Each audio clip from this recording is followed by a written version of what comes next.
Hi, ನಾನು ಅಮ್ಮನ ಮನೆಗೆ ಬಂದಿರೋಂಥ ಕಾರಣ ಏನಪ್ಪ ಅಂತಂದರೆ ಅಮ್ಮನಿಗೆ ಹುಷಾರಿಲ್ಲ. ಹಾಗಾಗಿ 2 ದಿನ ಇದ್ದು ಅವ್ರನ್ನ ನೋಡ್ಕೊಂಡು ಹೋಗೋಣ ಅಂತ ಬಂದಿದ್ದು. ಹಾಗಾಗಿ ವ್ಲಾಗ್ ಎಲ್ಲನೂ ಕೂಡ ನಾನು ಅಮ್ಮನ ಮನೆಯಲ್ಲೇ ಮಾಡಿ ಅಪ್ಲೋಡ್ ಮಾಡ್ತಿದ್ದು.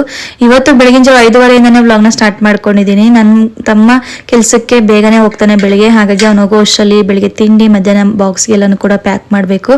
ಹಾಗೆ ಬೆಳಿಗ್ಗೆ ಬೇಗನೆ ಇದ್ದು ಫಸ್ಟು ತಿಂಡಿನ ಮಾಡಿ ಲಂಚ್ ಬಾಕ್ಸ್ ಎಲ್ಲ ಪ್ಯಾಕ್ ಮಾಡಿದೆ. ಹಾಗೆ ಬೆಳಿಗ್ಗೆ ಎತ್ತು ಕಾಫಿ ಟೀನು ಕೂಡ ಕುಡಿಯಲ್ಲ ನನ್ನ ತಮ್ಮ. ಖಾಲಿ ಹೊಟ್ಟೆಲಿ ಸ್ವಲ್ಪ ಫ್ರೂಟ್ ಏನೋ ತಿಂತಾನೆ. ಹಾಗೆ ಪಪ್ಪಾಯ ಕಟ್ ಮಾಡಿಕೊಟ್ಟು ಇನ್ನು ಮಿಕ್ಕಿದ್ದು ಅನ್ನ ಎಲ್ಲನೂ ಕೂಡ ಆರ್ಟ್ ಬಾಕ್ಸ್ಗೆ ಹಾಕಿ ಇಟ್ಟು ನೆಕ್ಸ್ಟ್ ಹೊಸ್ಲೆಲ್ಲ ತೊಳ್ಕೊಂಡು ಮನೆ ಮುಂದೆಲ್ಲ ತೊಳೆದು ರಂಗೋಲಿ ಹಾಕೋಣ ಅಂತ ಅದನ್ನು ಕೂಡ ಮಾಡಿಕೊಂಡೆ. ಅಷ್ಟರಲ್ಲಿ ನನ್ನ ತಮ್ಮನೂ ಕೂಡ ರೆಡಿಯಾಗಿ ಅವನು ಕೂಡ ಕೆಲಸಕ್ಕೆ ಹೊರಡ್ತಿದ್ದಾನೆ. ಅವನು ಹೋದ್ಮೇಲೆ ಹಾಗೆ ಸ್ವಲ್ಪ ಆಮ್ಲ ಜ್ಯೂಸ್ ಮಾಡ್ಕೊತಾ ಇದ್ದೀನಿ. ಅಪ್ಪ ಅಮ್ಮ ಎಲ್ಲರೂ ಕುಡಿಯೋತಾರೆ.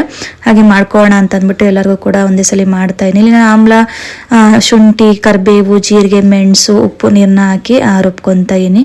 ಹಾಗೆ ನಾನು ಇವತ್ತು ಸಂಜೆ ಅಷ್ಟರಲ್ಲಿ ನಮ್ಮ ಮನೆಗೆ ಹೋಗೋಣ ಅಂತ ಅಂದ್ಬಿಟ್ಟು ಹೊರಟಿದ್ದೀನಿ. ಹಾಗಾಗಿ ಹೋಗ್ತಾಳೆ ಇವತ್ತು ಅಂತ ಅಮ್ಮನೇ ವಡೆಗೆಲ್ಲ ರೆಡಿ ಮಾಡಿಕೊಟ್ರು. ನಾನು ವಡೆನೂ ಕೂಡ ತಡ್ತಾ ಇದ್ದೀನಿ. ವಡೆ ಎಲ್ಲ ಮಾಡಿ ಜೊತೆಗೆ ಶಾವಿಗೆ ಪಾಯಸ ಕೂಡ ಅಮ್ಮ ಮಾಡಿದ್ರು. ಇದು ಲಾಸ್ಟ್ ಡೇ ವ್ಲಾಗ್ ಆಗಿರುತ್ತೆ ಅಮ್ಮನ ಮನೆಯಲ್ಲಿ. ಪೂರ್ತಿ ವ್ಲಾಗ್ ಕೂಡ ಅಪ್ಲೋಡ್ ಮಾಡಿದ್ದೀನಿ ನೋಡಿ.